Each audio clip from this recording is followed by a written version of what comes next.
یا په خپل باندې خدای اعتراض پتا باندې مرادي ستا خو هم بچیشتره کنه نو د چا خو یو شان ته پوزرو د چا بل شان ته غوږ دی د چا بل شان ته شونډې دي هغه ټول خدا ته ردی تلی په یو کور کې به نتیجه دار اوزي چې آدم علیه السلام دا خپل نیکنه انکار وکړي چې دا خو نیکه زمنګ نه دی آدم چا ویلي چې دا انسان دغه یو سړی بلکې آدم نفسي انسان ته ویل کېدلی شي دی باندې پوهیږي نو چې وإذ قال ربک للملائکة اسجدوا لآدم چې آدم دا نفسي انسانیت ته ویل کېږي نو معنا دا چې دنیا انسانانو ته ملائکو سجدي کړي دي او بیا داسې ګناه لګیایي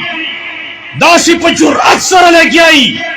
چې وایي په قرآن کې چرته په یو ځای کې دا نه دي لیکلي چې آدم علیه السلام ګنې پیغمبر دی او دا یو سړی دی د الحاد متعلق موضوع راغلی شوې ده او دام د دې سره متعلق ده کم خلق چې هغې دا حدیث د انکار کوي حدیث حجت نه مني د هغې اخري انجام هغه په الحاد باندې تمامیږي او دا موږ په خپلو سترګو باندې ولیدل چې کوم خلکو د نبی صلی الله علیه وسلم د سنت دشمنی کړي او دا په حدیثو پسې استهزاء مسخري کړي دي او په دې نوم باندې چې منګه قرآن کافي ګڼو قرآن د انساني فلاح د پاره دا یوازې کافي دی حدیث د هغې څه حیثیت نشته دی حدیث وروسته لیکلی شوي دي کله اعتراض کوي چې دا ایرانیانو لیکلي دي کله پر راویانو باندې اعتراضونه کوي چې دا شیعهګان دي او روافض دي او زه تعجب په دې خبره باندې کوم چې کم خلک هغې دا وسوسه خلکو ته ورارتئ چې احادیث د دې راویان د ایرانیان دي دا شیعهګان دي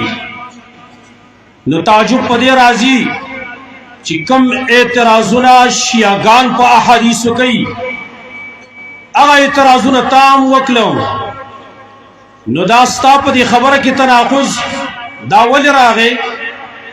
چې ته وایې چې دا شیعهګانو لیکلي او بیرته شیعهګان اعتراض کوي په بخاري مسلم باندې لہذا د الحاد فتنه د دې لپاره اصل بنیاد چې وګورو موږ هغه فتنه انکار حدیث ته چې کله حدیث ته سړی انکار وکړي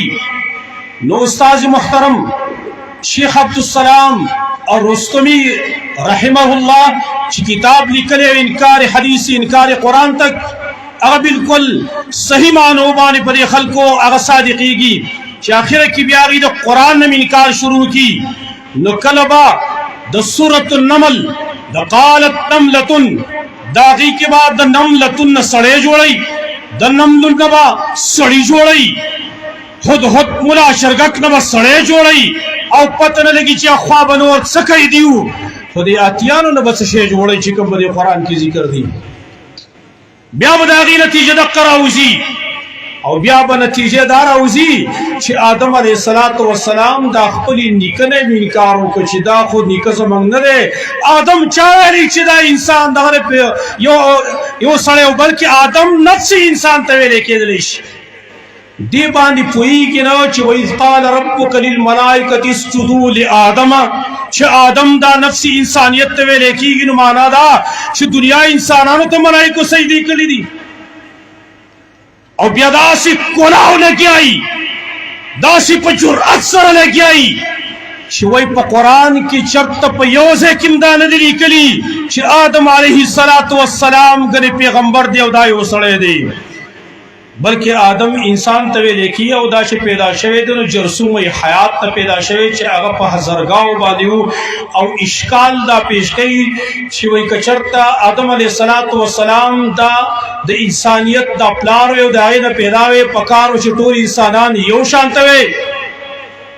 نو بیا په خپله باندې خدای اعتراض په تا باندې مرادي ستا خو هم بچیشتره که نه نو د چا خو یو شان ته پوزر او د چا بل شان ته غوږ دی د چا بل شان ته شونډې دي هغه ټول خو تا ته ردي تلي په یو کور کې